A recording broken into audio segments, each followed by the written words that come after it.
આપણે ચતુર્ભિષ્ટય ત્રિભિજ તથા ષડભીર વિરાજતે યૌષૌ પંચધા હૃદયે મમ એ જે શ્લોક જે છે એને વિરામ આપ્યો કાલે. એમાં આપણે 5 પ્રકારના જે પ્રકરણ છે એનું ચિંતન કર્યું. એમાં કયા કયા અધ્યાયો સંકલિત છે એ જોયા અને એ અધ્યાયોમાં કઈ કઈ લીલાઓનું વર્ણન છે એનું ચિંતન કર્યું. હવે કદાચ કોઈએ કાલે એ વાંચ્યું હોય અને એમાં કોઈને કઈ પ્રશ્ન હોય કે કદાચ કઈ હજી પણ ન સમજ પડી હોય તો પૂછી લો પહેલા, કારણ કે એના પછી એક પ્રશ્ન આવ્યો છે, બહુ સુંદર પ્રશ્ન છે જે મારે રહી ગયો છે, એનું ચિંતન કરીએ આપણે.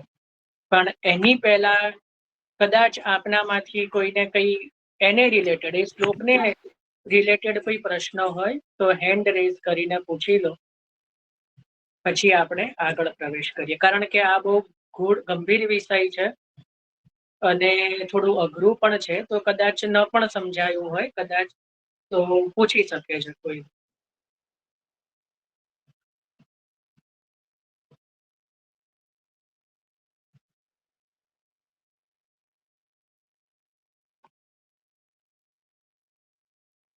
હા, ભારતીબેન.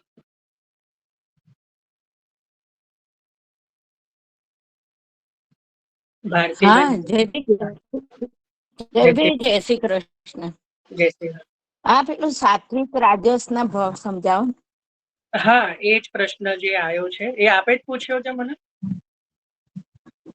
હા, મેં કીધું ને કે આ કાલે મેં પૂછ્યું હતું. હા. હા, તો જો બીજા કોઈને કઈ પ્રશ્ન ન હોય તો આપણે આ એક બહુ સુંદર પ્રશ્ન આવ્યો છે. હા, બોલો સ્મિતાબેન. હા, જય શ્રી કૃષ્ણ જયભાઈ. હવે આપણે જે ષડભીર વિરાજતે હતું ને 6 ગુણ, એ સહેજ ફરીથી સમજાવી શકો છો? એમાં 6 ગુણ છે, એટલે 6 અધ્યાય છે. 6 ગુણના 6 અધ્યાય, 85 થી લઈને 90 સુધીના. તો એમાં ઐશ્વર્ય, પરાક્રમ, યશ, શ્રી, જ્ઞાન અને વૈરાગ્ય, એ 6 પ્રકારના ગુણો ભગવાનના એ એક એક અધ્યાયમાં એક એક ગુણનું વર્ણન છે. એટલે ષડભીર વિરાજતે યૌષૌ, એટલે 6 પ્રકારના ગુણો, એટલે એક એક અધ્યાયમાં એક એક ગુણનું વર્ણન એમાં છે. એ આપણે જોયેલું. અને ડિટેલમાં તો આપ કાલના રેકોર્ડિંગમાં જોઈ શકો છો વિડીયોના, એટલે ડિટેલિંગ તો આપને મળી જશે એમાં. હા, જરૂર જરૂર. જય શ્રી કૃષ્ણ. હવે બહુ સુંદર એક પ્રશ્ન જે મારે રહી ગયો છે લેવાનો જ હતો પણ રહી ગયો. એ પ્રશ્ન તરીકે આવ્યું, આનંદ થયો કે ચલો એક વૈષ્ણવને તો એ સમજમાં આવ્યું કે આ વસ્તુ પૂછવી જોઈએ આટલા બધામાં. તો એમાં એ છે કે જેમ આપણે જોયું હતું કે તામસ ભક્ત એટલે અનન્ય ભક્ત. તામસ એટલે અનન્ય ભક્ત. આપણે તામસી નહીં, તામસી એટલે તો ક્રોધી, પણ તામસ એટલે અનન્ય. તો એ રીતે રાજસ પ્રકરણ એટલે રાજસ ભક્તોનું પ્રકરણ છે અને સાત્વિક પ્રકરણ એટલે સાત્વિક ભક્તોનું પ્રકરણ છે. તો રાજસ અને સાત્વિક ભક્ત એટલે શું? કારણ કે રાજસી એટલે તો અહંકારી, રાજસી એટલે રાજસી સ્વભાવ હોય, અભિમાની. અહીંયા એ ભાવ નથી, ત્યાં તો રાજસ છે. તો રાજસ એટલે શું અને સાત્વિક એટલે શું? રાજસ ભક્ત કોને કહેવા અને સાત્વિક ભક્ત? બહુ સુંદર પ્રશ્ન છે. તો આપણે હવે એને સમજીએ. આપણે તામસ તો સમજી ચૂક્યા છીએ. તામસ ભક્ત એટલે અનન્ય ભક્ત, વ્રજ ભક્ત, વ્રજના ભક્ત. હવે રાજસ ભક્ત. તો રાજસ ભક્ત એટલે જે ભક્ત પ્રભુનું મહાત્મય જાણે છે. રાજસ એટલે મહાત્મી ભક્ત. જે ભક્ત પ્રભુનું મહાત્મય જાણે છે એવા ભક્ત. ખ્યાલ આવ્યો? જે ભક્ત પ્રભુનું મહાત્મયને જાણનારા છે એવા, એટલે મથુરાના ભક્ત. આપણે ત્યાં રાજસની અંદર આપણે જોયું કે કાલે મથુરાની લીલાનું વર્ણન આવે છે, મથુરાની લીલાનું વર્ણન છે, અને એના પછી પૂર્વાર્ધમાં દ્વારકા લીલા ઉત્તરાર્ધથી પ્રારંભ થાય છે. તો અહીંયા પહેલા આપણે એ જોયું કે રાજસ ભક્ત એટલે જે મહાત્મય જે છે એ પ્રભુનું જાણનારા છે, કારણ કે પ્રભુએ મથુરા લીલા દ્વારા પોતાનું મહાત્મય જણાવ્યું. કંસનો જે વધ કર્યો, બરાબર, અને કંસ વધની લીલાથી અને પ્રભુના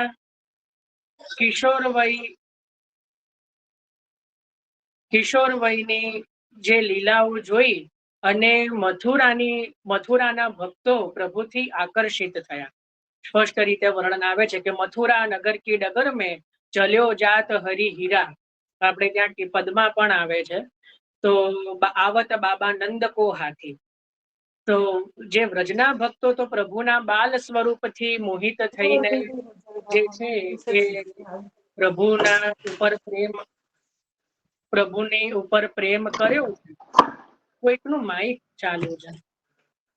મંજુબેન, માઇક મ્યુટ કરો. તો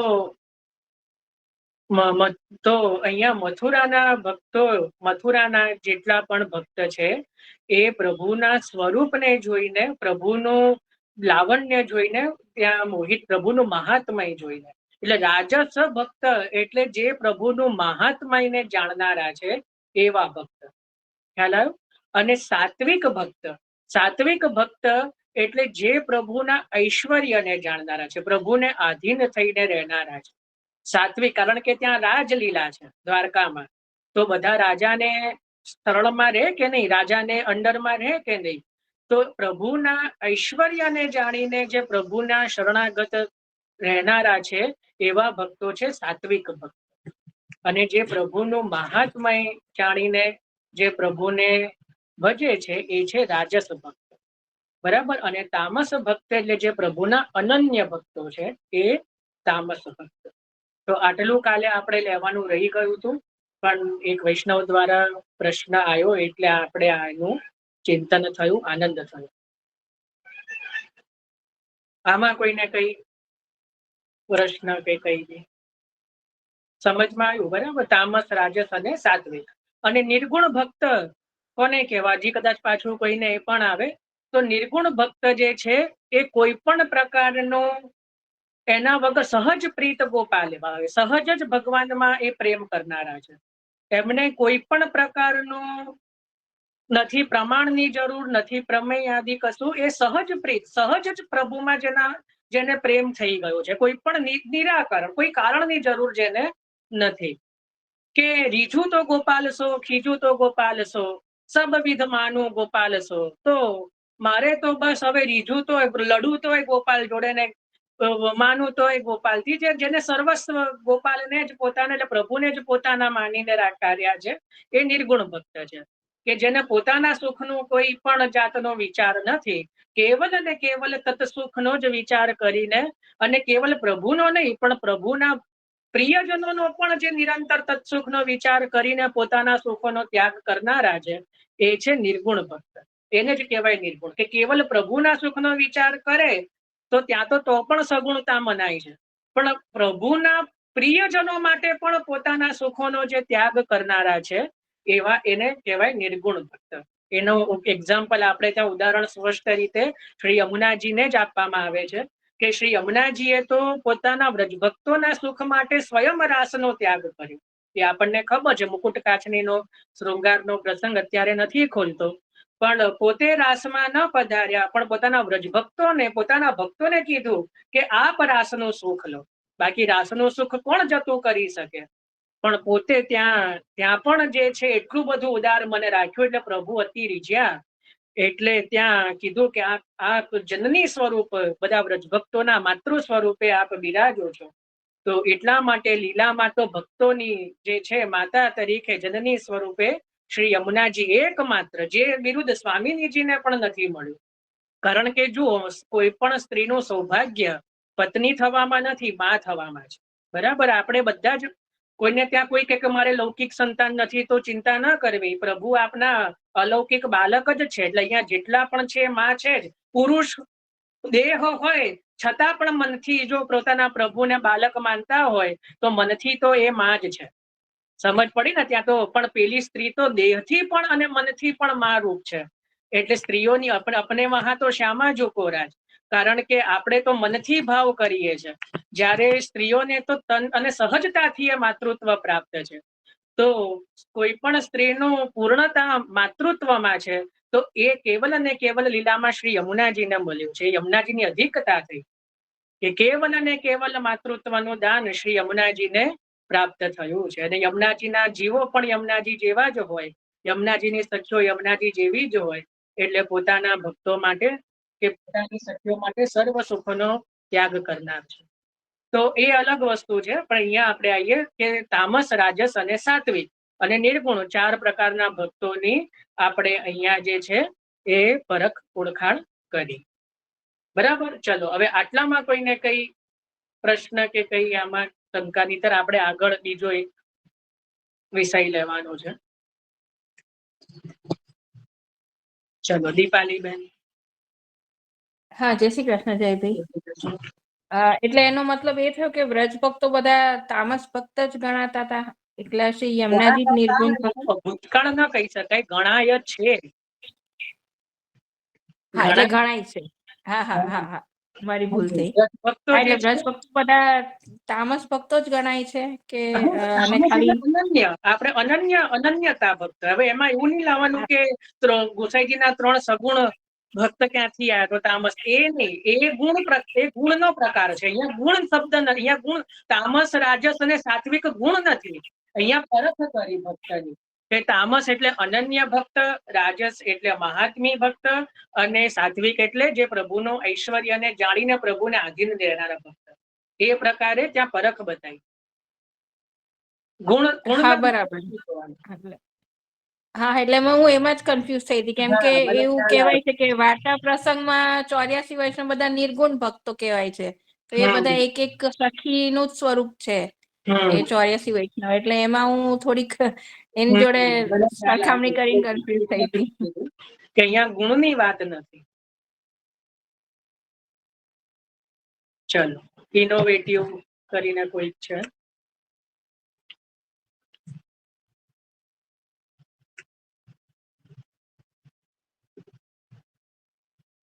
ઇનોવેટિવ કલ્ચર.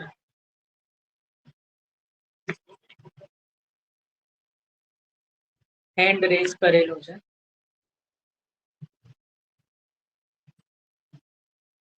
સારું, ચલો. આ કોણ છે? સરલાબેન. ચલો હવે અહીંયા સુધી આપણે લીધું ચિંતન. હવે કાલે આપણે એક ચિંતન એ પણ કરેલું. આજે આપણે નવો ચાલુ કરીએ, નવો સબ્જેક્ટ.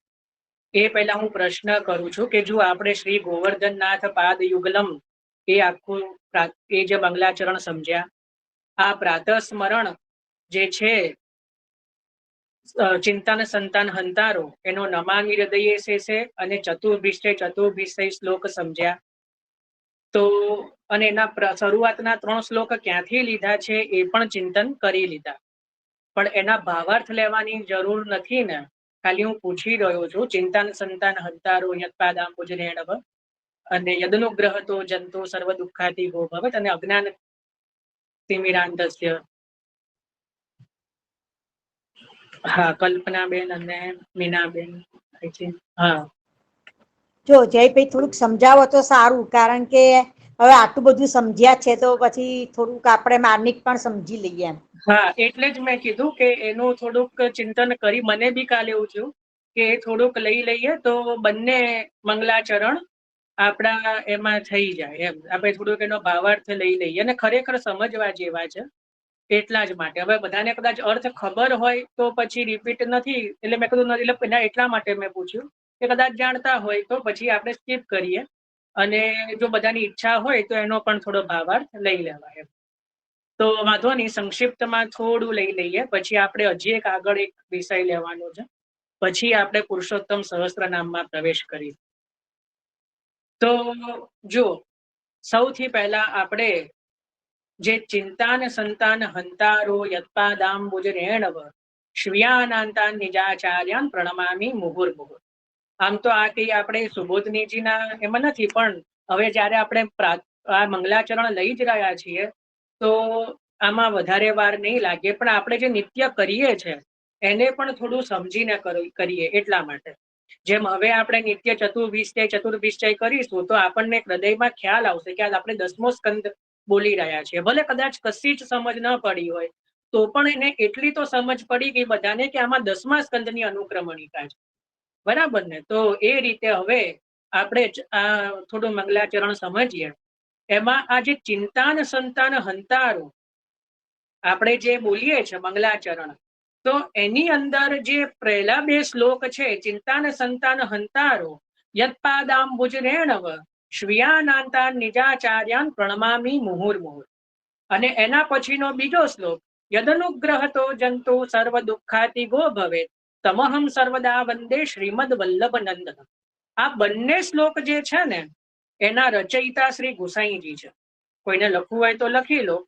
આ બંને શ્લોકના રચયિતા શ્રી ગુસાઈજી છે. અને ગુસાઈજીએ આ 2 શ્લોક ક્યાં લખ્યા છે આપણે કાલે જોયું હતું, પણ ફરી કહું છું કે આપશ્રીએ જયારે નવરત્ન ગ્રંથ ઉપર, નવરત્ન ગ્રંથ એ 16 ગ્રંથમાંનો એક ગ્રંથ છે, એના ઉપર જયારે શ્રી ગુસાઈજીએ ટીકા લખવાનો પ્રારંભ કર્યો તો એના મંગલાચરણ રૂપે શ્રી ગુસાઈજીએ આ 2 શ્લોક પ્રથમ લખ્યા છે. પહેલા આ 2 શ્લોક લખ્યા છે, ચિંતાન સંતાન હંતારો ને યદનુગ્રહતો જંતુ.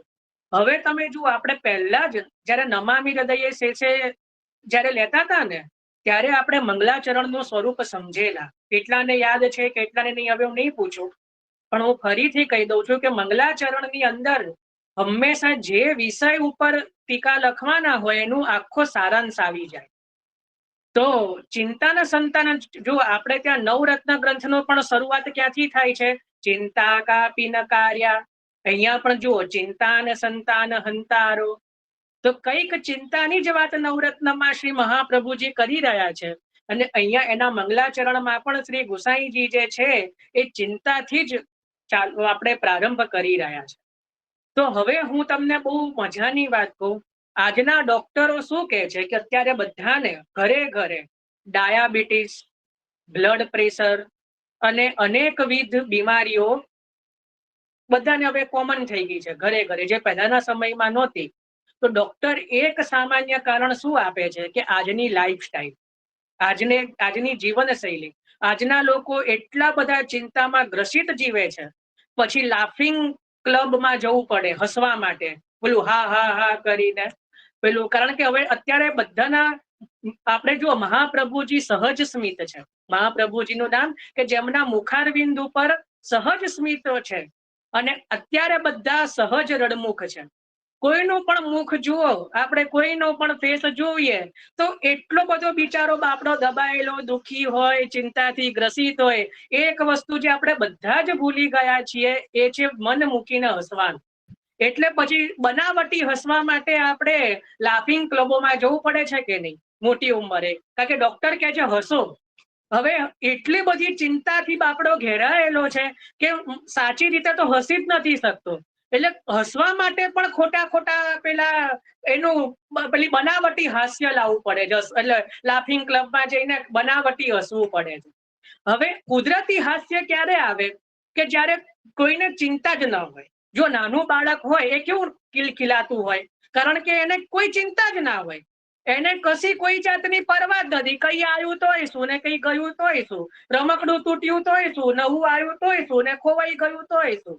કારણ કે એને કોઈ પણ જાતની જવાબદારી નથી, કોઈ પણ જાતની ચિંતા નથી, કોઈ જાતનું એને ભવિષ્યનું એવું નથી કે શું થશે મારું, કારણ કે એની એવી બુદ્ધિ જ નથી. નાનું બાળક છે તો હંમેશા કેવું હસતું હોય, ખિલખિલાતું હોય. અને જેમ જેમ એ જ બાળક મોટું થતું જાય અને એ ધીમે ધીમે જેમ આપણે છીએ તો આપણે ધીમે ધીમે આપણું હાસ્ય ધીમે જિંદગીમાંથી જતું રહે.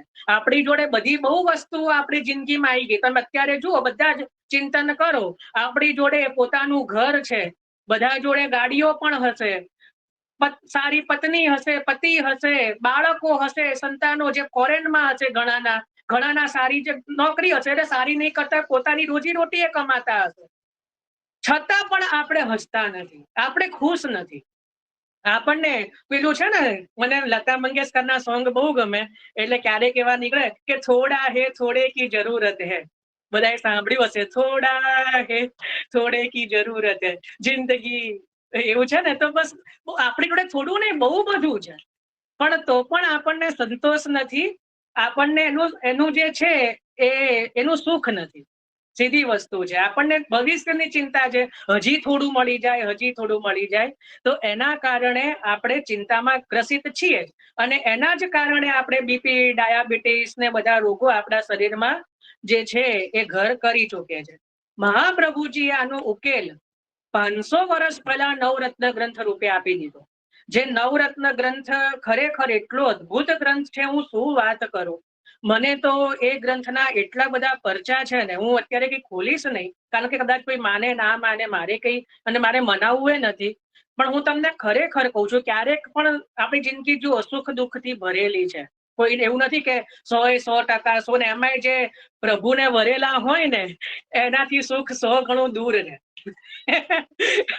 એ પ્રભુના જનની પહેચાન. એટલે કારણ કે લૌકિક સુખ દૂર રહે, અલૌકિક નહીં. અલૌકિક સુખ હંમેશા નજીક રહે. લૌકિક સુખ દૂર. કુંતાજી જુઓ પ્રભુ પાસે શું માગે છે કે પ્રભુ મને દુઃખ આપો, કારણ કે દુઃખ આપશો ને તો આપ અમારી નિકટ રહેશો. જ્યારે જ્યારે અમને વિપત્તિ પડી, મને ને અમને અમારા પુત્રોને એટલે પાંડવોને, ત્યારે આપ અમારી સન્મુખ અમને જે છે એના માટે આપ પધાર્યા છો, એટલે અમને સુખની કામના નથી. કુંતાજી એવું માગે છો. એક જ ભક્ત એવા છે અત્યાર સુધીમાં, કે એક જ ભક્ત એવા છે જેમને પ્રભુ પાસે દુઃખ માંગ્યું છે. આપણને તો માગતા બી અંદરથી તો એ થઈ જાય કે હાય પછી પ્રભુ ક્યાંક સાંભળી ના લે, તથાસ્તુ ના કહી દે. ત્યાં તો પ્રભુ આગળ સાક્ષાત કુંતાજી કહે છે, પ્રભુ આપને વરદાન આપવું હોય ને તો દુઃખ આપો, કારણ કે દુઃખમાં આપનું જે છે એ સહજ છે. આપનો મિલાપ અમને સહજતાથી થઈ જાય છે, કારણ કે આપ ભક્તોના દુઃખને સહન કરી શકતા નથી. તો ત્યાં પણ કે છે કે દુઃખ આપણને, આપણે ઊંધું છે કે પ્રભુ મળ માંગે દુઃખ આપે, પણ આપણને જોઈતું નથી. બરાબર ને, આપણું ઊંધું છે, કારણ કે આપણે જીવ છીએ. તો અહીંયા મહાપ્રભુજી છે, નવરત્ન ગ્રંથ એટલો અદ્ભુત ગ્રંથ છે. આખો ગ્રંથ ન પણ આવડે ને, હું તમને આ એક સ્પષ્ટ કહું છું, આ રામબાણ ઔષધિ છે. કઈ પણ ગમે એવું દુઃખ હોય ને, આપ એક જ પંક્તિ બોલજો, ચિંતા કાપી ન કાર્ય નિવેદિતાત્મ ભી કદાપી તે ભગવાન અપી પુષ્ટિ સ્થો ન કરીષ્યતિ લૌકિકીમ ચ ગતિમ. એ પણ ના આવડે, ચલો સંસ્કૃત નથી આવડતું તો દયારામભાઈ નું છે ને એક ધોળ છે, એને ગોખી કાઢો. હું તો કઉ છું લખીને મઢાઈ દો. ચિત્ત તું સિદ્ધ ને ચિંતા કરે, કૃષ્ણ ને કરવું હોય તે કરે. આટલું જ. ચિત્ત તું સિદ્ધ ને ચિંતા કરે, કૃષ્ણને કરવું હોય તો કરે. કૃષ્ણને કરવું હોય એ કરે. પ્રભુને ચુનૌતી આપી દો, પ્રભુ આપનાથી થાય એ કરલો, આપને છોડવાના અમે નથી. તો ચિત્ત તું સિદ્ધ ને ચિંતા ધરે, કૃષ્ણને કરવું હોય તે કરે. આટલું લખી દો હૃદયમાં. બરાબર. જેને સંસ્કૃત આવડતું હોય એ ચિંતા, બંનેનો ભાવ એક જ છે. ચિંતા કાપી ન કાર્ય નિવેદિતાત્મ ભી કદાપી તે ભગવાન અપી પુષ્ટિ સ્થો ન કરીષ્યતિ લૌકિકીમ ચ ગતિમ. ત્યાં ચ શબ્દ વાપર્યો. બરાબર. બાકી ગતિમ પણ કહી શકત, પણ ચ શબ્દ એટલા માટે વાપર્યો કે નિશ્ચયપૂર્વક કહી રહ્યા છે કે નહીં જ કરે એમ. આપણને જે લૌકિક ગતિ નહીં જ કરે, ત્યાં જ કહેવા માટે ચ શબ્દ વાપર્યો સંસ્કૃતમાં. તો એના ઉપર જયારે શ્રી ગોસાઈજી વિવરણ લખી રહ્યા છે, તો એના માટે અહીંયા મંગલાચરણમાં ચિંતાન સંતાન હંતારો. જો હવે આપણે એક એક પદનો અર્થ સમજીએ. ચિંતા, સૌથી પહેલા શબ્દ વાપર્યો ચિંતા. ચિંતા બધાને ખબર છે. ચિંતા એના સંતાન. હવે સંતાન કોને કહેવાય કે જેનાથી ઉત્પન્ન થતું હોય. તો ચિંતાથી જ બધું. ચિંતાના સંતાન કયા? તો આધિ, વ્યાધિ અને ઉપાધિ. ચિંતાના સંતાન કયા? લખો, આધિ, વ્યાધિ અને ઉપાધિ. આ ત્રણ. ચિંતાથી આપણને આધિ, વ્યાધિ. આધિ એટલે રોગ, રોગ છે. પછી મનતા બધા શબ્દો બહુ યાદ નથી. વ્યાધિ પણ કંઈક છે ને ઉપાધિ પણ કંઈક છે. હવે એના વાક્ય મને ના પૂછશો, મને નથી ખબર, કારણ કે આપણે તો એમાં છીએ જ. મારે તો એમાં, આપણે તો પ્રભુના ચરણારવિંદમાં. પણ અહીંયા ગુસાઈજી કહે છે કે ચિંતા અને એના સંતાન. સંતાન એટલે આ બધી જે ચિંતાઓથી જે બધું ઉત્પન્ન થાય છે, આદિ વ્યાધિ ઉપાધિ, એને હંતાર, એને હણનાર, એને હણનાર. હંતારો એટલે એને હણનાર. ચિંતાન સંતાન હંતારો. હવે આગળ શું કીધું? યત્પાદાંબુજરેણવ. શું કીધું? યત્પાદાંબુજરેણવ. યત એટલે જેની, પાદાંબુજ એટલે ચરણ કમળ, અને રેણવ એટલે રજ. જેમના ચરણ કમળની રજ શું કરે છે? ચિંતાન સંતાન હંતારો. ચિંતા એના સંતાન એટલે એના બધા જ આધિ વ્યાધિ ઉપાધિને હણનાર છે. જેના ચરણ કમળની રજ. તો કોના ચરણ કમળની રજ? સ્વીયાનાંતાન નિજાચાર્ય. અમારા પોતાના આચાર્ય. સ્વીય એટલે અમારા, સ્વીયા એટલે અમારા, નિજા એટલે પોતાના, અમારા પોતાના. જો બાકી બેમાંથી એક શબ્દ લખત ને તો પણ ચાલત. ગોસાઈજી એક જ જેવા બે શબ્દ વાપરી રહ્યા છે, કારણ કે છાતી ઉપર ભાર છે. અમારા પોતાના આચાર્ય. આપણો છોકરો જયારે કઈક પહેલા નંબરે આવે તો આ મારો છોકરો, એમ આપણને કેવું ગર્વથી કહીએ. અહીંયા ગુસાઈજી શ્રી મહાપ્રભુજી માટે ગર્વથી કહી રહ્યા, અમારા પોતાના, છાતી ઠોકીને, અમારા પોતાના આચાર્ય, નિજાચાર્ય. એમ અમારા સ્વીયામ, અમારા પોતાના આચાર્ય, બીજાના નહીં. નિજા સ્વીયાનાંતાન નિજાચાર્ય. અમારા પોતાના આચાર્ય, જેમના ચરણ કમળની જે રજ છે એ ચિંતા અને એનાથી ઉત્પન્ન થતી આધિ વ્યાધિ ઉપાધિને હરનાર છે. એમને હું પ્રણમામી મુહુર મુહુર. એમને જેમ પેલું યમનાષ્ટકમાં નમામી શબ્દ છે, એવી રીતે અહીંયા પ્રણમામી. બંનેનો અર્થ એક જ થાય. નમામી કહો કે પ્રણમામી, પણ એટલે હું આપને પ્રણામ, અને મુહુર મુહુર એટલે વારંવાર કરું છું. કેટલી વાર કરું? કે અનેકો વાર. એમ અનેકો વાર આપણે હું પ્રણામ કરું છું. સમજ પડી? હવે આપણે એનો આખો ભાવાર્થ લઈએ કે જેમના ચરણ કમળની રજ, યત પાદાંબુજ રેણવ, જેમના ચરણ કમળની રજ ચિંતાન સંતાન હંતારો. ચિંતા અને એના સંતાનોને હણનાર છે. ચિંતાન સંતાન હંતારો. જેમના ચરણ કમળની રજ જે ચિંતા અને એના સંતાનોને હણનાર છે, એવા અમારા પોતાના નિજાચાર્ય, અમારા પોતાના આચાર્યને હું વારંવાર પ્રણામ કરું છું. ખ્યાલ આવ્યો? આ પહેલો શ્લોક. હવે બીજો શ્લોક જે ગુસાઈજી જ લખી રહ્યા છે, સમજો. યદનુગ્રહતો જંતુ સર્વ દુઃખાતિ ગો ભવેત તમહમ સર્વદા વંદે શ્રીમદ વલ્લભ નંદનમ. યદનુ એટલે જેના અનુગ્રહથી, યદનુગ્રહ એટલે જેમના અનુગ્રહથી, અનુગ્રહ એટલે કૃપાથી, જેમની કૃપાથી, જંતુ એટલે જીવો, જેમની કૃપાથી જીવો સર્વ દુઃખાતી ગો ભવે, સર્વ દુઃખોમાંથી મુક્ત થઈ જાય છે. જેમની કૃપાથી એટલે જેમના અનુગ્રહથી જે જીવો છે એ સર્વ દુઃખમાંથી, સર્વ દુઃખોથી દૂર થઈ જાય છે, જેના સર્વ દુઃખો દૂર થઈ જાય છે. તમહમ એટલે તેવા, સર્વદા વંદે એટલે તેવા વારંવાર નિત્ય જેમ વંદન કરું છું. કેમ? તો શ્રીમદ થોડુંક સ્લો બોલો, અમે લખવામાં બહુ પાછળ રહી જઈએ છીએ. હા, સારું, ચલો. યદનુગ્રહ તો જંતુ સર્વ દુઃખાતી ગો ભવે. એટલે યદનુ એટલે જેમના અનુગ્રહથી, જેમના અનુગ્રહથી જંતુ એટલે જીવો સર્વ દુઃખાતી ગો ભવે, સર્વ દુઃખોથી મુક્ત થાય છે, સર્વ દુઃખથી મુક્ત થઈ જાય છે. તમહમ એટલે તેવા, સર્વદા એટલે હંમેશા, વંદે એટલે વંદન કરું છું. કોને? તો શ્રીમદ વલ્લભ નંદનમ. એવા શ્રીમદ વલ્લભ નંદનને હું વંદન કરું છું. લખે છે ગુસાઈજી જ. સમજો, વલ્લભ નંદન એટલે કોણ? આપણે એવું સમજીએ કે ગુસાઈજી, પણ અહીંયા ગુસાઈજીએ સ્પષ્ટતા, આપણને શું લાગે કે શ્રી ગોપીનાથજી માટે લખ્યું છે, કારણ કે અહીંયા કારણ કે ગુસાઈજી જ લખી રહ્યા છે, તો ગુસાઈજી પોતાના ઉપર તો લખે નહીં. તો અહીંયા ગુસાઈજી તો શ્રી ગોપીનાથજીના વંદન કરી રહ્યા છે, પણ આપણા માટે તો બંને વલ્લભ નંદન છે, બંને શ્રીમદ વલ્લભ નંદન છે. એટલે આપણે તો અહીંયા નિત્ય જયારે બોલીએ છીએ ત્યારે શ્રી ગોપીનાથજી અને શ્રી ગુસાઈજી એ બંનેનું અહીંયા આપણે સ્મરણ કરીએ છીએ કે જે શ્રી વલ્લભ નંદન એટલે ચાહે શ્રી ગોપીનાથજી શ્રી અને શ્રી ગુસાઈજી એ બંને કેવા છે કે જેમની કૃપાથી જીવો સર્વ દુઃખોમાંથી મુક્ત થઈ જાય છે એવા શ્રી વલ્લભનંદન ને હું સદા સર્વદા વંદન કરું છું.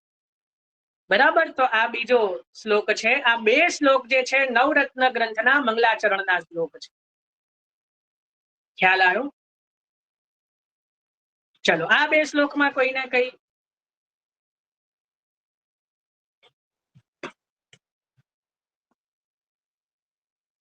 હા મીના હા, બહુ સરસ સમજાવ્યું ભાઈ, ધન્યવાદ, બહુ સરસ. સુંદર. ચલો કલ્પના બેન. ના, મારો પહેલાનો છે, મેં હા. નથી કર્યો. વાંધો નહીં. ચલો આ બંને શ્લોક બધાને સમજ પડી ગઈ. બરાબર. હવે ત્રીજો શ્લોક. અજ્ઞાન તિમિરાંધસ્ય જ્ઞાનાંજન શલાકયા ચક્ષુરુન્મિલિતમ યેન તસ્મૈ શ્રી ગુરુ વે નમઃ. હવે અહીંયા જે છે આ જે શ્લોક છે એ કોઈ પુષ્ટિ માર્ગીય શ્લોક નથી. એટલે કોઈ પુષ્ટિ માર્ગી એટલે કોઈ બાળકોનો કે એવો કોઈનો રચેલ નથી. આ સહજ શાસ્ત્રમાંથી શ્લોક લીધો છે. બરાબર. આ જે શ્લોક લીધો છે એ કોઈ મહાપ્રભુજીનો, ગુસાઈજીનો કે કોઈ પાછળથી હરિરાયજીનો રચેલો નથી. આ જે શ્લોક છે એ તમે સામાન્ય કોઈ પણ મર્યાદા માર્ગમાં પણ જુઓ ને તો આ શ્લોકથી જ ગુરુ વંદનાનો શ્લોક છે. બરાબર. આ કયા શાસ્ત્રમાંથી લીધો છે મને ખ્યાલ હતો, અત્યારે હું થોડુંક ભૂલ્યો છું, પણ હું શોધીને જરૂર કહીશ કે આ કોઈ પુરાણમાંથી આ શ્લોક લેવામાં આવ્યો છે. ઇવન ગર્ગ સંહિતામાં પણ આ શ્લોક છે. ગર્ગ સંહિતાની અંદર પણ મંગલાચરણમાં આ શ્લોક લખ્યો છે, અજ્ઞાન તિમિરાંધસ્ય. એટલે પુરાણ અંતર્ગત આ શ્લોક છે. હા બોલો ભારતીબેન. વેદ માંથી લીધો છે જયભાઈ. શેમાંથી? વેદ વેદ નહીં, વેદનો નથી. એ કાલે હું ભૂલમાંથી બોલેલો. આ વેદનો શ્લોક નથી. એ કાલે મારે ભૂલમાંથી બોલાઈ ગયેલું, પણ પુરાણોમાંથી લીધો છે. કોઈ પુરાણમાંથી. અને ગર્ગ સંહિતામાં તો છે જ.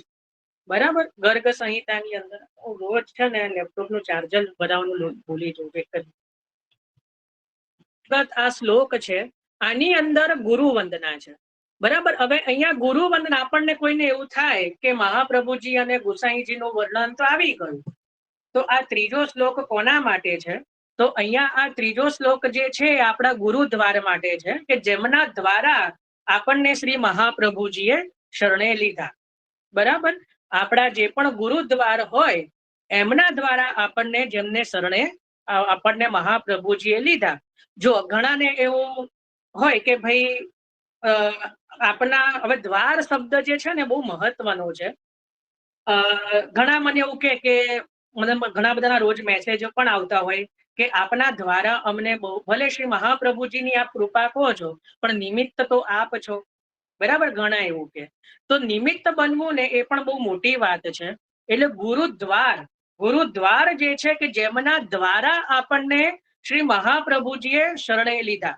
અને શ્રી વલ્લભ ખિડકી પ્રેમ કી નિકસ જાય તો સો જાય. બરાબર. કલયુગ ને સબ ધર્મ કે દ્વાર જો રોકે આય. કલયુગે તો બધા જ ધર્મોના દ્વારને બંધ કરી દીધા છે, પણ શ્રી વલ્લભ ખિડકી પ્રેમ કી નિકસ જાય સો જાય. તો શ્રી મહાપ્રભુજીની કૃપારૂપી જે ખિડકી છે, જે બારી છે, ત્યાંથી બધાએ અંદર જવાનું છે. પણ એ ખિડકી સુધી પહોંચાડનાર કોક તો જોઈએ ને. તો એમાં હંમેશા બે જણ જોઈએ. જો હું તમને સમજાવું, આપણે જ્યાં રાસલીલા હોય તો દ્વે ગોપી બીચમાં દો. એટલે હંમેશા પ્રભુની પણ આજુબાજુ બે ગોપીજનો છે. તો એ હંમેશા બે, આપણે જ્યાં છે ને ચિત સ્વામીજીનું પદ છે, કોઈ કેટલાને ખબર છે મને આઈડિયા નથી.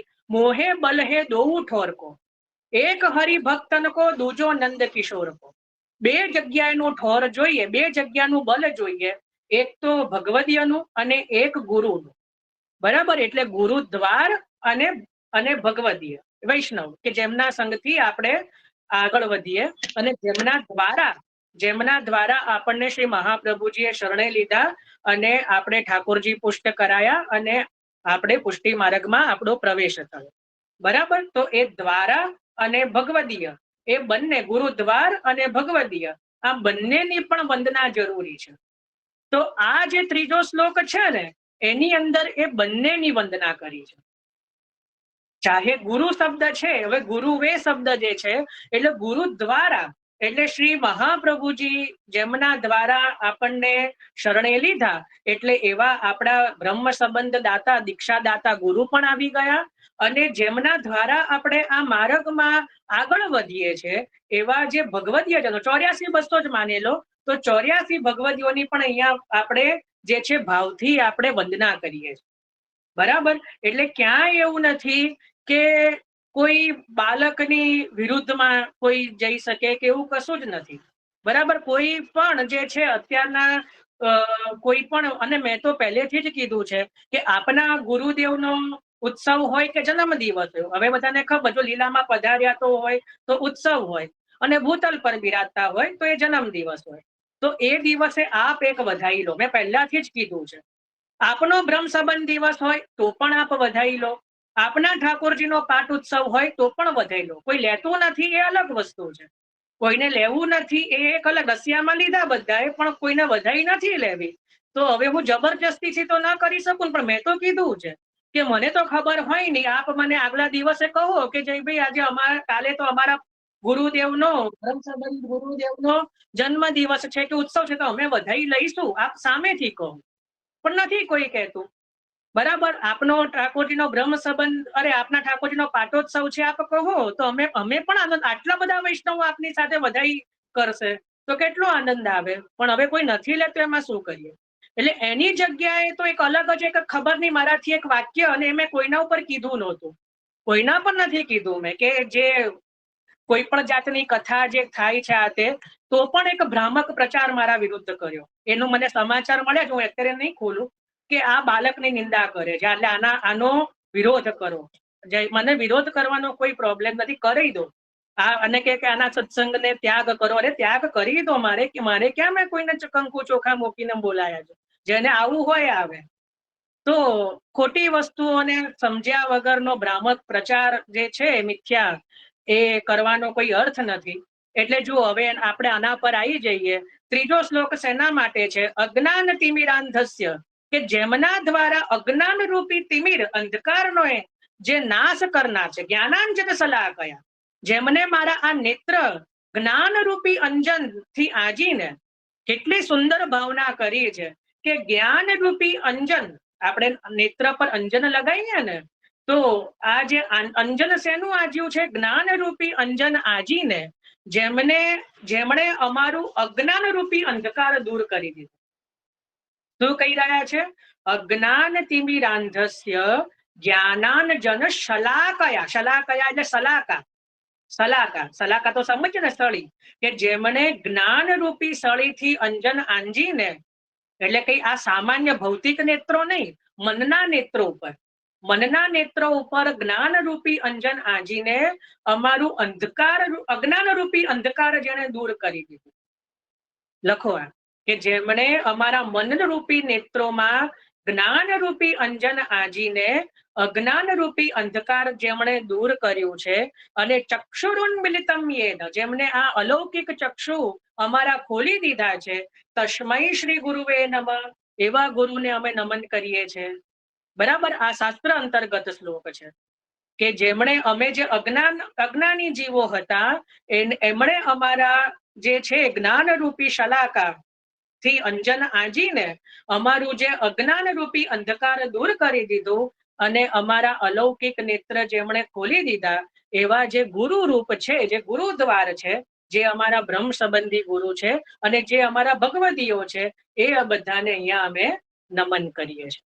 બરાબર. તો અહીંયા જે નમનની પરંપરા શ્રી મહાપ્રભુજીને, શ્રી ગુસાઈજીને, આપણા શ્રી ગુરુદ્વાર એટલે જે બ્રહ્મ સંબંધ દાતા ગુરુને, કે જેમના દ્વારા શ્રી મહાપ્રભુજીએ આપણને શરણે લીધા, અને જેમના દ્વારા જે બિંદુ સૃષ્ટિ અને નાદ સૃષ્ટિ, જેમના દ્વારા આપણે પુષ્ટિ માર્ગમાં આગળ વધ્યા, એમને અમે અહીંયા નમન કરીએ છીએ. ખ્યાલ આવે? એ બંને પ્રકારનો ભાવ છે. તો આ ત્રીજો શ્લોક જે છે એ શાસ્ત્ર અંતર્ગત છે. હવે જો એક બહુ સેવાની વાત મજાની કહું, અત્યારે આપણા જે સેવ્ય કરાયેલા ઠાકોરજી હોય એ સાથે કોઈ પણ પ્રથમ ઘરમાંથી 7 સપ્તમ ઘર સુધી કોઈ પણ ઘરના હોય, બરાબર, કે ગુસાઈજીના 7 બાળકના. હવે કોઈ પ્રથમ ઘરના સેવક હોય, કોઈ દ્વિતીય ઘરના, કોઈ ત્રીજા ઘરના, ચોથા, પાંચમા, છઠ્ઠા, સાતમા. હવે કોઈ એટલું બધું કોઈને ખબર ન હોય સેવાની રીત ને કે બધા બાળકોના ઉત્સવ આવે. અત્યારે જેટલા પણ બાળકો બિરાજે છે એ ઓછામાં ઓછા અત્યારે 15મી પેઢી બિરાજે છે. અત્યારે ભૂતલ ઉપર મહાપ્રભુજી થી લઈને 15મી પેઢીએ બાળકો બિરાજે છે. 15મી 16મી પેઢીઓ છે બધી. તો હવે જેને એટલું બધું સેવાનું નોલેજ ન હોય તો બધા જ બાળકોનો ઉત્સવ જે આપણે આમ તો તમે જુઓ કોઈના પણ ઘરની સેવા પ્રણાલિકા હોય તો મહાપ્રભુજીનો ઉત્સવ આવે, ગોસાઈજીનો ઉત્સવ આવે, પછી આપશ્રીના સાતેલાલજીમાં જેમના ઘરનો હોય એમનો ઉત્સવ આવે, એના પછી એમના જે લાલન બેદા હોય એમના બાળકોનો ઉત્સવ આવે. એમ કરતા કરતા કરતા આપણા બ્રહ્મ સંબંધી દાતાના જે હોય ગુરુ ત્યાં સુધીના બધાના ઉત્સવો સેવા પ્રણાલિકામાં લખ્યા હોય. બરાબર. પણ હવે આપણે કદાચ કોઈ વખત એવું હોય કે બધાના ઉત્સવ ન મનાવી શકીએ, કે આપણને કદાચ ખબર પણ ન હોય, એટલું બધું નોલેજ ન હોય, અથવા તો આપણી એટલી અનુકૂળતા ન હોય, તો અહીંયા એક વસ્તુ જો સમજો, એક તો શ્રી મહાપ્રભુજીનો, એક શ્રી ગુસાઈજીનો, એના પછી આપ 7 ઘરમાંથી જે પણ બાળકોના ઘરમાં આપને બ્રહ્મ સંબંધ થયું છે તો એ મુખ્ય 7 ઘરમાં 7 બાળકોમાંથી એ બાળકનો, અને ચોથા આપના બ્રહ્મ સંબંધી દાતા ગુરુનો. આ 4 આપ ઉત્સવ આપના ઠાકોરજીને મનાવો એટલે બધા જ બાળકોના ઉત્સવ આવી ગયા. એટલે કદાચ આપ વચ્ચેના નહીં મનાવવાના એવું નથી કહી રહ્યો, કદાચ નથી પણ મનાવાઈ રહ્યા, આપણને કદાચ ખબર નથી, તિથિની કેવી બધી આપણને સમજ નથી, અથવા તો આપણી પાસે પ્રણાલિકા નથી, અથવા તો કદાચ કોઈ કારણોસર એટલી અનુકૂળતા નથી. તો આટલા પણ જો આપણે આ 4 મનાવીએ તેમાં બધા જ આવી ગયા. બરાબર. એટલે કોઈ પણ પ્રકારની નથી મને કોઈ બિંદુ સૃષ્ટિ સાથે વિરોધ કે નથી કોઈ નાદ સૃષ્ટિ સાથે વિરોધ. આ સ્પષ્ટ છે. બરાબર. મેં ક્યારેય કોઈનો વિરોધ કર્યો પણ નથી ને કોઈના વિરોધમાં છું પણ નહીં. કારણ કે જુઓ, હું તમને પ્રભુનું સ્વરૂપ કહી દઉં. પ્રભુનું સ્વરૂપ એટલું બધું કોમળ છે ને કે જો મનમાં કોઈના પણ માટે સહેજ પણ મલિનતા આવે ને આપણામાં તો પ્રભુને પસંદ નથી. આટલામાં સમજી જાઓ, પ્રભુ દૂર થઈ જાય. આપણું જે બધું આપણને યાદ હોય ને એ બધું ભૂલી જવાય, આપણા મગજમાંથી જ નીકળી જાય. આનો એક બહુ જબરજસ્ત દાખલો તો હરિરાયજી ને પુરુષોત્તમજીનો જ છે. હું એક બહુ સંક્ષિપ્તમાં પ્રસંગ કહું, સમજવાનો પ્રયત્ન કરજો. પુરુષોત્તમજી સમજો છો ને, 9 લક્ષ ગ્રંથ કરતા પુરુષોત્તમજી, જેમને એમનું સ્વરૂપ ખબર હોય, એ શ્રી હરિરાયજીના સમકાલીન હતા. એક વખત, અને હરિરાયજી બહુ વયોવૃદ્ધ હતા ને પુરુષોત્તમજી યુવાન હતા. હવે એક જ ગામમાં બંને અલગ અલગ જગ્યાએ એક સમયે બિરાજતા હતા. અને હરિરાયજીનું તો સ્વરૂપ બહુ વિરહનું સ્વરૂપ, બહુ વિરહનું સ્વરૂપ. એટલે એક વખત એક વૈષ્ણવ શ્રી હરિરાયજીને દંડવત કરીને પુરુષોત્તમજી પાસે આવ્યા. પુરુષોત્તમજી બાલક, નાના બાલક. એટલે પુરુષોત્તમજીએ પૂછ્યું, કારણ કે જાણતા હતા કે આ હરિરાયજીના સેવક છે, એટલે એવું પૂછ્યું કે હરિરાયજી શું કરી રહ્યા છે? હરિરાયજી કહા કરત હે, કે શું કરી રહ્યા છે? હવે એ સમયે હરિરાયજી તો કોઈને ખબર ના હોય તો કહું, 120 વર્ષ સુધી ભૂતલ ઉપર બિરાજ્યા છે હરિરાયજી. એટલે એ સમયે હરિરાયજી 100 વર્ષની આસપાસ હતા જ્યારે આ પ્રસંગ બન્યો. એટલે આપ છે ને અત્યંત રુદન જ કરે, અત્યંત વિરહમાં નિરંતર રુદન કર્યા કરે. આપ શ્રીનું સ્વરૂપ એવું. તો પેલા વૈષ્ણવે એવું કીધું કે જેરાજ, પુરુષોત્તમજીને શું કીધું કે જેરાજ હરિરાયજી તો રુદન કર રહે, વિરહ में रुदन कर रहे. પુરુષોત્તમજીના મુખમાંથી શું નીકળ્યું કે ઉनको और કછું કામ ભી કહા હે. શું બોલાઈ ગયું? મનમાં નહોતું. શું બોલાઈ ગયું કે એમને હવે બીજું કઈ કામ પણ શું જવું, મનમાં ભાવના નહોતી પણ મુખમાંથી શબ્દો એવા નીકળ્યા. હવે પુરુષોત્તમજી ઉપર શ્રી મહાપ્રભુજીની એટલી અગાધ કૃપા હતી કે આપને સુબોધનીજીનું સદા અવગાહન રહેતું. ક્ષણે ક્ષણે મનમાં સુબોધનીજીના શ્લોકો ચાલતા જ રહેતા. પુરુષોત્તમજીનો નાના બાલક હતા. જેવું આ મુખમાંથી વાણી પ્રગટ થઈને તત્કાલ એક શ્લોકો બંધ થઈ ગયા. મનમાં એનું જે ચિંતન ચાલતું હતું પુરુષોત્તમજીનો, જેને સ્વરૂપનું સભાનતા હોય એના માટે આ પ્રસંગ છે, તત્કાલ એ બંધ થઈ ગયું. વાણી ખાલી પ્રગટ થઈ, મનમાં નહોતું. આ તો પોતાની બાલ્ય અવસ્થાના કારણે મુખમાંથી એવું નીકળી ગયું કે ઉनको और કછું કાર્ય કહા હે, કે એમને હવે બીજું કાર્ય શું છે એમ, એવું બોલતા બોલાઈ ગયું. તત્કાલ એમના હૃદયમાંથી સુબોધનીજી તિરોહિત થયા. એટલે પુરુષોત્તમજી ચોક્યા કે અચાનક કેમ આવું થયું. પછી જાણ્યું કે અરે અજાણતા મારા મુખમાંથી આવા શબ્દો સરી પડ્યા, આપ રુદન કરવા લાગ્યા, દોડ્યા હરિરાયજી પાસે, હરિરાયજીના ચરણ પકડી લીધા કે મહારાજ મેરો અપરાધ ક્ષમા કરો, મેરે મુખ સે એસે શબ્દ નિકલ ગયે. હરિરાયજીના મનમાં તેવું કઈ ન હોય, પાછા મસ્તક પર હાથ જેવો મૂક્યો, તરત જ સુબોધનીજી પાછા પ્રારંભ થઈ ગયા. એટલે જો આપણા માર્ગમાં કેટલી બધી પ્રભુનું સ્વરૂપના સુકુમારતા જુઓ કે ક્યારે કોઈના માટે કોઈ મલિનતા જો કંઈ પણ હોય ને તો આટલું બધું હૃદયમાં સ્ફુરાયમાન થઈ જ ન શકે. આટલું બધું જે છે ને, જે અત્યારે હું પણ જે વાણી પ્રગટ કરું તે થઈ જ ન શકે, વાણી અટકી જાય. કારણ કે ભગવદ વાણી પ્રગટ જે થાય ને એ કેવલ અને કેવલ શ્રી મહાપ્રભુજી દ્વારા જ સંભવ છે. અને જ્યાં પણ મહાપ્રભુજીને લાગે ને કે અહીંયા અન્ય વિનિયોગ થઈ રહ્યો છે તો એ વાણી બંધ થઈ જાય. મારો સ્પષ્ટ અનુભવ છે. એટલે જેને સમજવાનું છે, સમજદારને ઈશારા કાફી છે, સમજી જ ગયા છે કે હું આ શેના ઉપર કહી રહ્યો છું. હું જે વધારે ખુલાસો કરવા નથી માંગતો, પણ જેને સમજવું હોય આમાં એટલે સમજી જજો, પણ અને ના સમજવું હોય તો ના ઓર કો સમજે યા નવ સમજે, હમારી તો ઇતની સમજ બની, ઠાकुर हमारे नंद नंदन ઠકુરાયણ વૃષભાન લલી. બરાબર. તો આનાથી વધારે હવે હું કોઈ ખુલાસો કરવાનો પણ નથી આની આગળ. તો હવે જે છે આપણે આ પણ મંગલાચરણ સમજી ગયા કે પહેલા શ્લોકમાં શ્રી મહાપ્રભુજીનું ચિંતન આવ્યું, બીજા શ્લોકમાં શ્રી ગુસાઈજીનું, ત્રીજા શ્લોકમાં આપણા ગુરુદ્વાર જે છે જેમના દ્વારા આપણને શ્રી મહાપ્રભુજીએ શરણાઈ લીધા એ ગુરુચરણનું, અને જેમના હૃદયમાં બિરાજીને શ્રી મહાપ્રભુજી આપણને માર્ગમાં આગળ લાયા એ ભગવદીય જનનું. એના પછી ચોથો અને પાંચમો શ્લોક જે છે એ સુબોધનીજી ઉપરના મંગલાચરણનો શ્લોક છે, એ આપણે સમજી ચૂક્યા છે. નમામિ હૃદયે શેષે અને ચતુર્ભિષ્ટે. બરાબર. તો આજે આપણે આ જે 5 શ્લોક મંગલાચરણના જે છે એ પણ આપણે સમજ્યા. ચલો આમાં કોઈને કઈ?